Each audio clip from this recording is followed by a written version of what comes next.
画家の近藤里美と申します。広島生まれで、現在は東京を拠点に絵画を中心に発表しています。私は自分の実体験を起点に、その実感したことを絵画に表すために個人史と美術史を接続させて、それで重層的に作り込むようなことをいつもの作業ではやっています。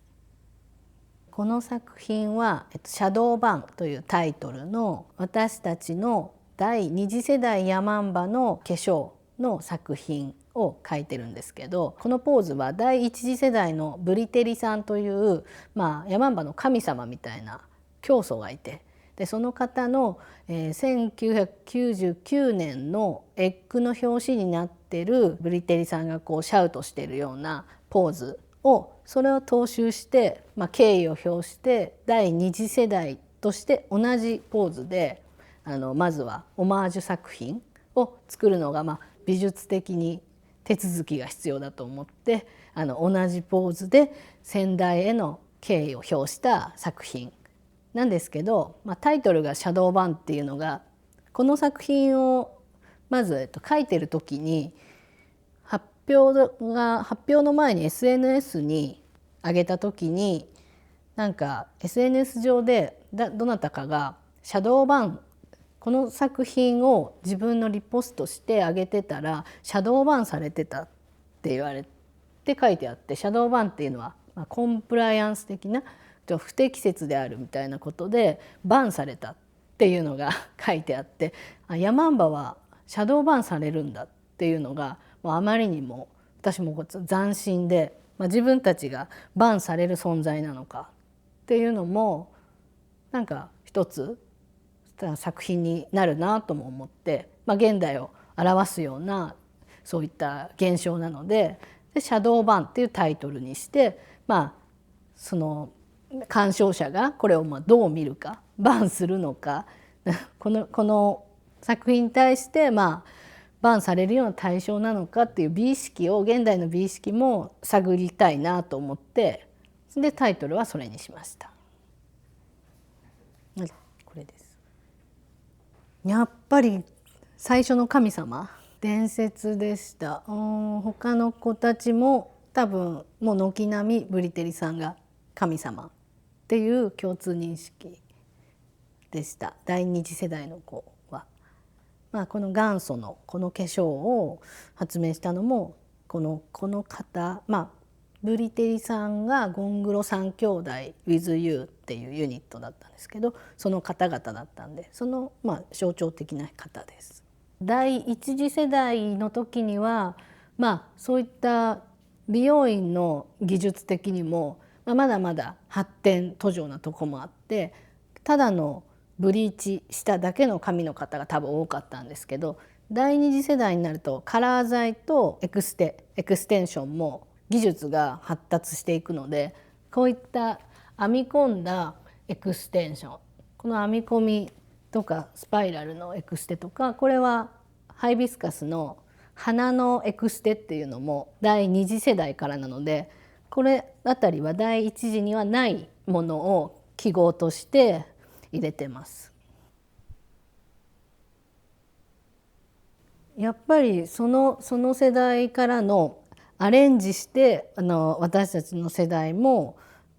美意識を追求していったようなところがあるので、ここはやっぱり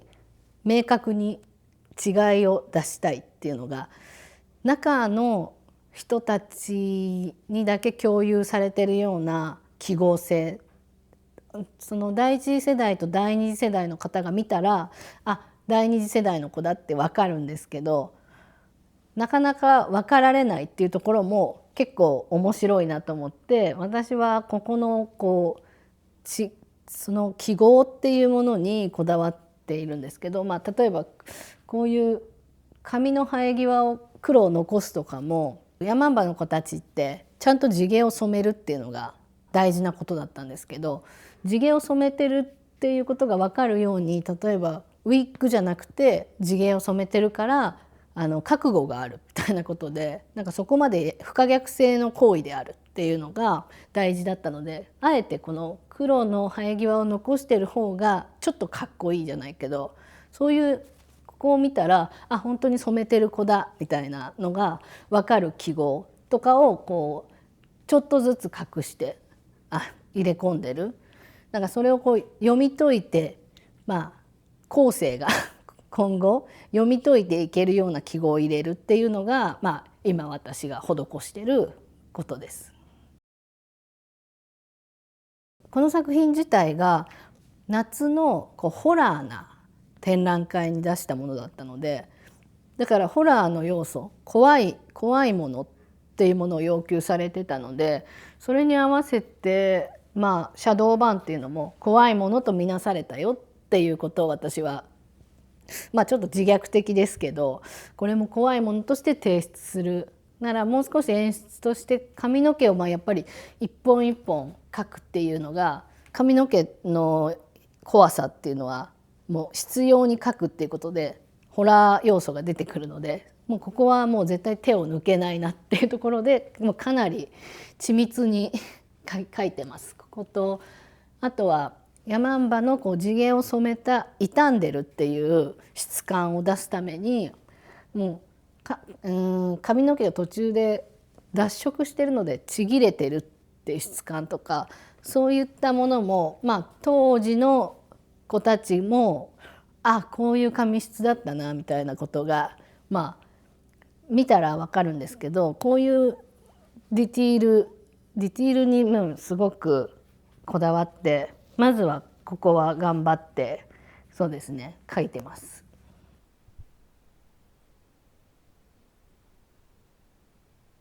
懐かしい、その思い出っていうのを作品化するとどうしても美化しそうになっちゃうので、なんか私はできるだけそこからはもう離れて、リアリティで残すっていうことを考えてるので、自分がこのモチーフとあんまり距離が近づきすぎないように、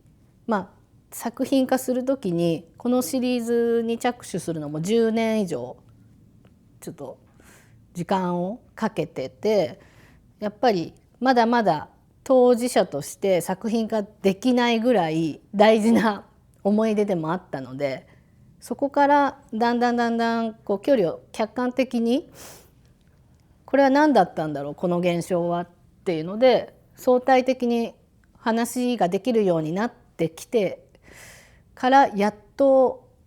作品化シリーズにできてきたので、なのでその懐かしいとかの段階は一旦超えてますね。もうちょっと解明したいっていう解体していく作業、には行ってます。これは渋谷の街を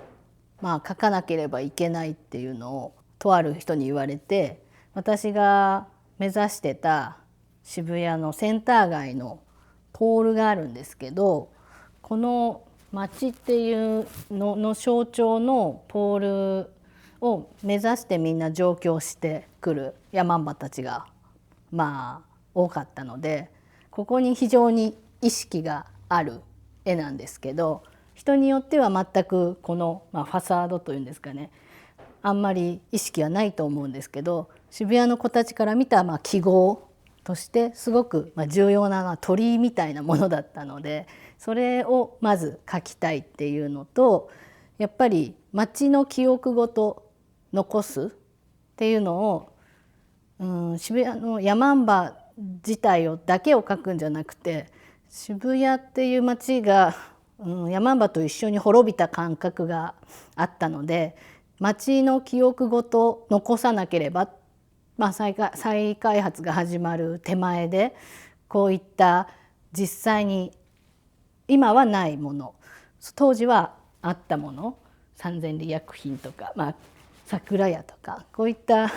その当時にあった象徴的なものとかを入れて、それで渋谷の地図は私たちが生息した範囲内の狭いんですけどセンター街があってパルコがあってディーゼルとかに向かう原宿に向かう道ですね。でここクラブアトムがあってとかその範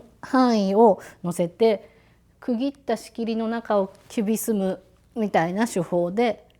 仕上げていくつもりです。この絵は今のところ木炭で描いてる下書きの状態なんですけどここから、アクリル絵の具をのせてで最終的には油でどんどん加筆するので多分イメージとしてはちょっと参考にしてるのがこの辺りのドローネの未来派とか参考にしてるのは多分この辺りの未来派風な絵に、画面にしたいなと思ってそれでまとめていくつもりです。まだ全然描いてないんですけど。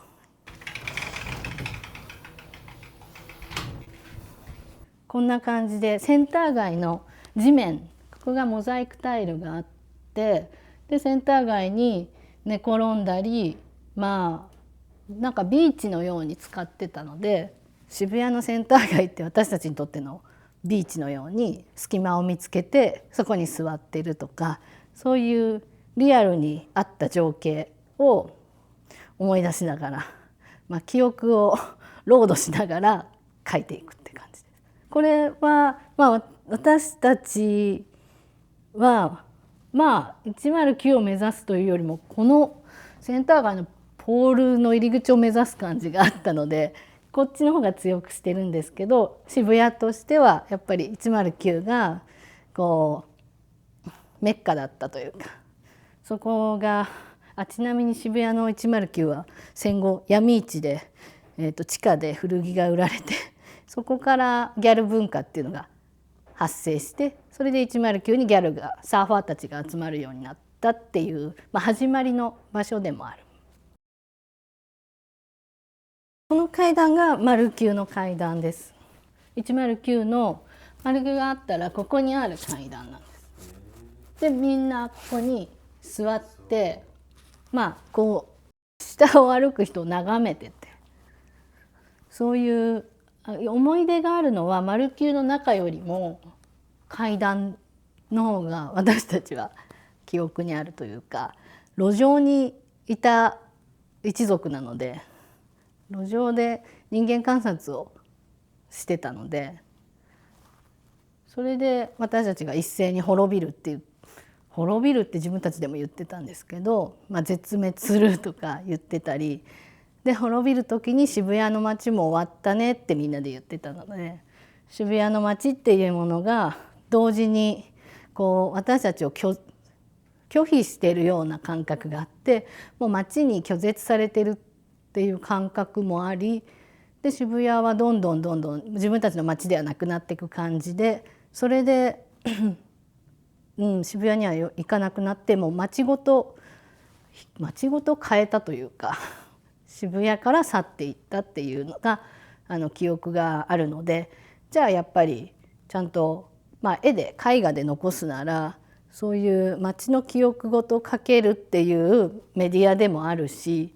で絵画残るのでそれで街を今覚えてる限りどんどん薄れていくので今描いておかなければということで記しているという感じで描いてます。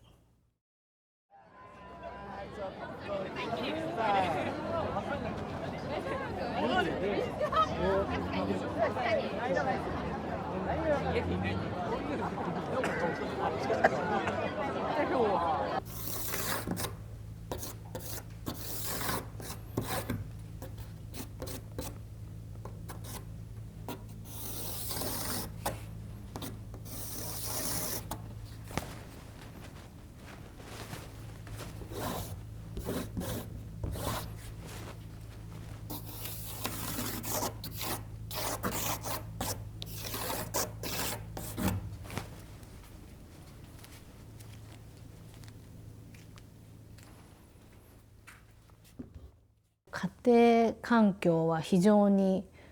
固い、アカデミックなお家だったというか母親も精神看護学の先生だったり、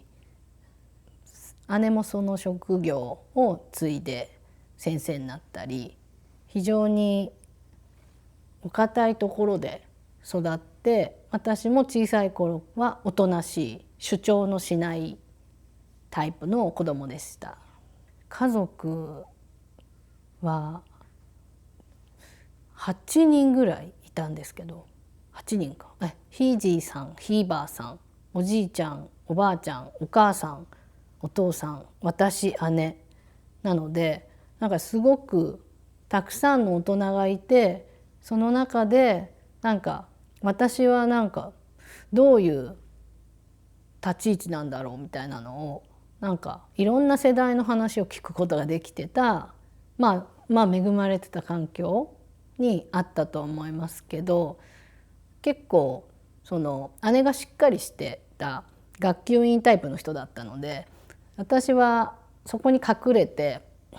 あまり主張せず生きることができたというのもあって、よく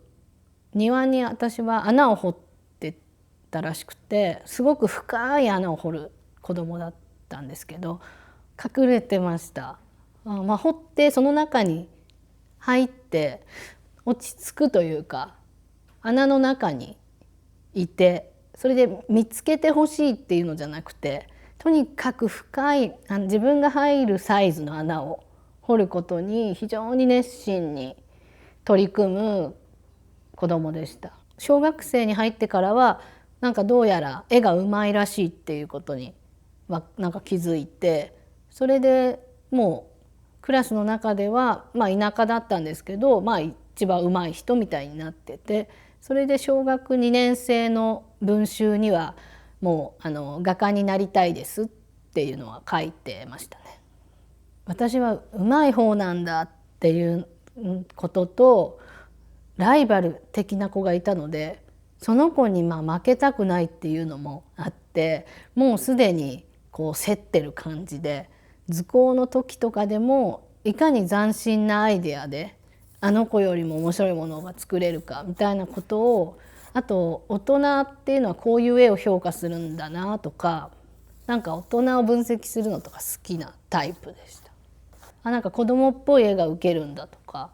こういう方向性じゃ賞取れないとか、なんか結構そういうことをもう考えちゃう子供で、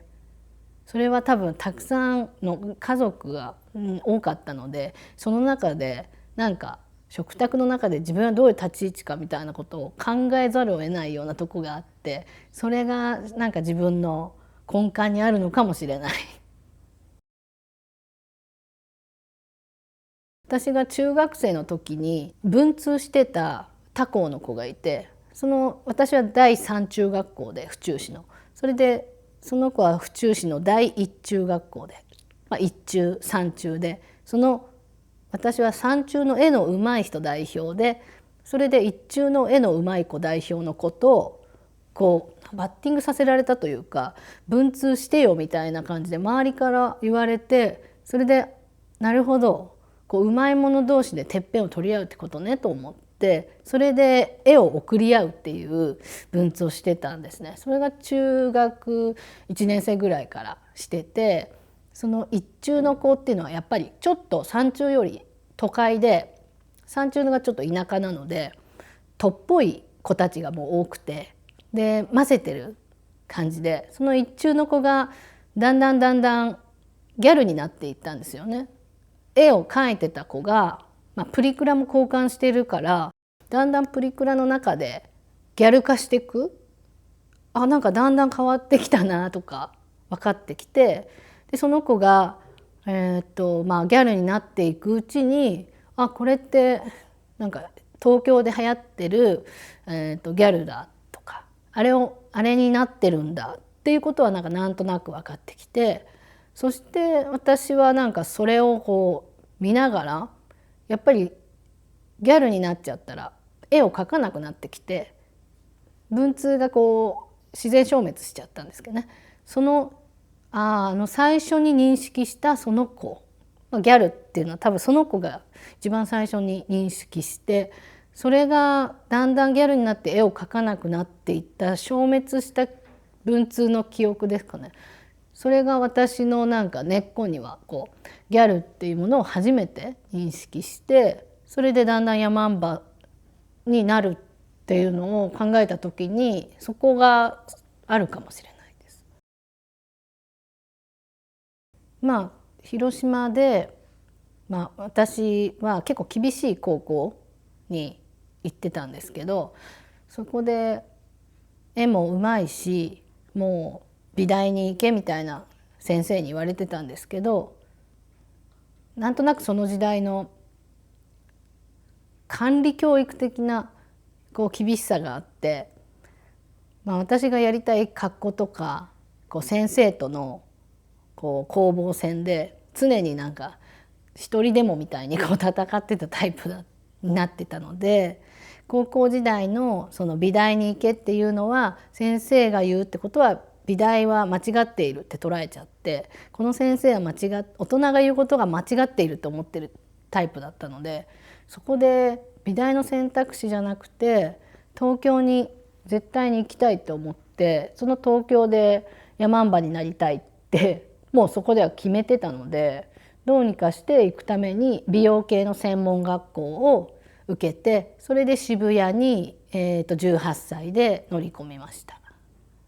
当時はもうバイトして学校に行って、でみんなギャルっぽい専門学校だったので結構そういう渋谷のムードはあるんですけど、ヤマンバになるためにはセンター街に行かなければいけないと思って、その当時すぐにセンター街に行って、もう結構上京してすぐ、センター街に入り込む、ヤマンバっていう今まさに、熱い現象が起きてるっていう中に入り込むことをすぐしました。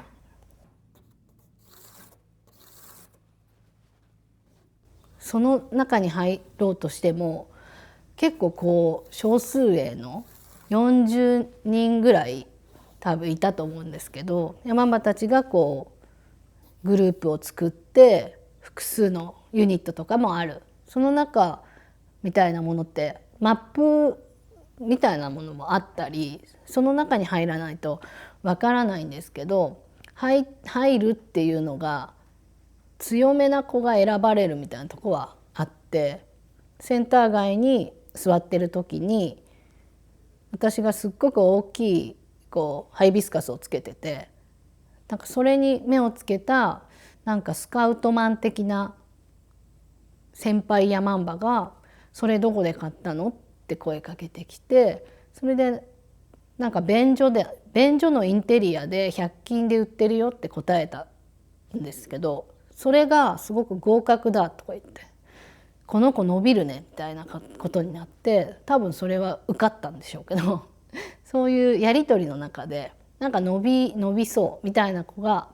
中に入るような感じが、別にそのチームに所属するわけじゃないんですけど、なんとなくその中に認識されていくみたいな。でみんな看板を背負って一人一人キャラクターを持って、その中で、渋谷のてっぺんを目指すみたいな、たくさん山があるんでその山を登るみたいな、そういう感じでしたね。核となってるのはこの現象が、何かしらのこう抵抗の形であったり、何か鬱屈した状況へのカウンターだったりの、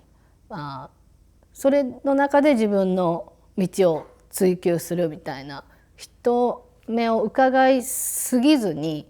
もう自分はこうである、そして他の方にはできないことをしなければいけないっていうのも自分にしかできないっていうのが結構直結しているかもしれないですね。その時の当時の若さゆえの凶暴さだったりこう思い込みだったり突っ走っているところもあるんですけど、なんか私はそういったなんかあの頃にやっぱ励まされてるとは思います。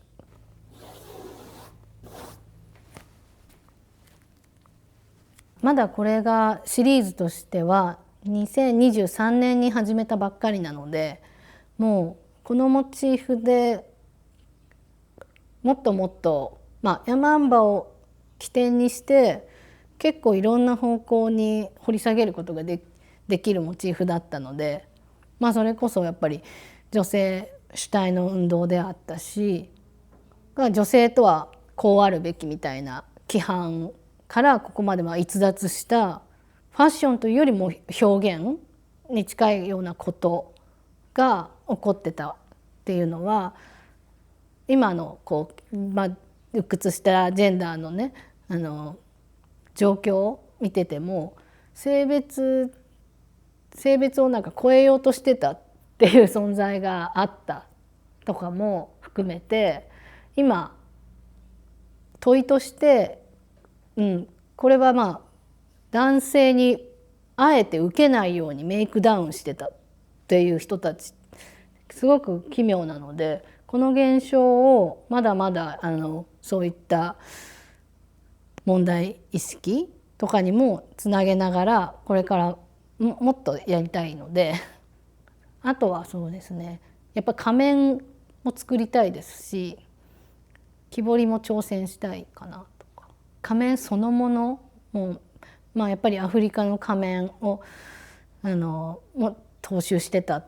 ていう一応共通の認識があったので、やっぱり仮面をかぶるって世界的に共通していることなので、世界的に仮面の造形が彫っていくとよく似てるんですよね。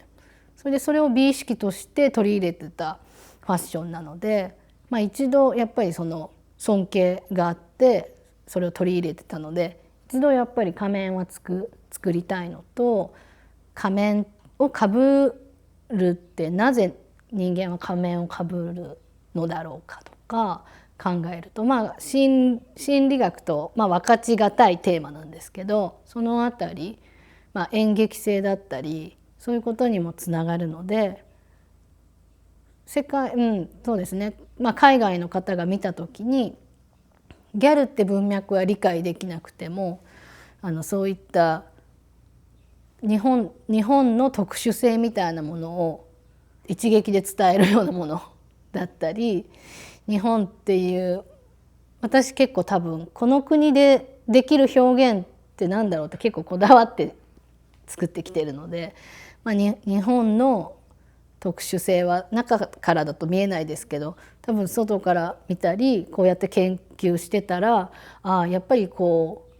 海外にこの文化が見られないっていうのも日本の好奇心を追求できるような、ある緩さがあるような土壌で、それを社会がやっぱ容認してたから社会現象になったりとか、そういうことがもう日本の土壌でしかなかなか行われてない。他の国だとやっぱり好奇心の追求って、例えばキリスト教圏だと好奇心の追求が悪徳と捉えられるから、そのようにディティールをこだわったり追求していくっていうこと、極めるみたいなことが果たして若い女性にできるかといったら結構厳しいと思うので、そこの日本の特殊性には自覚的に今後も作ってお見せしたい、海外の人に。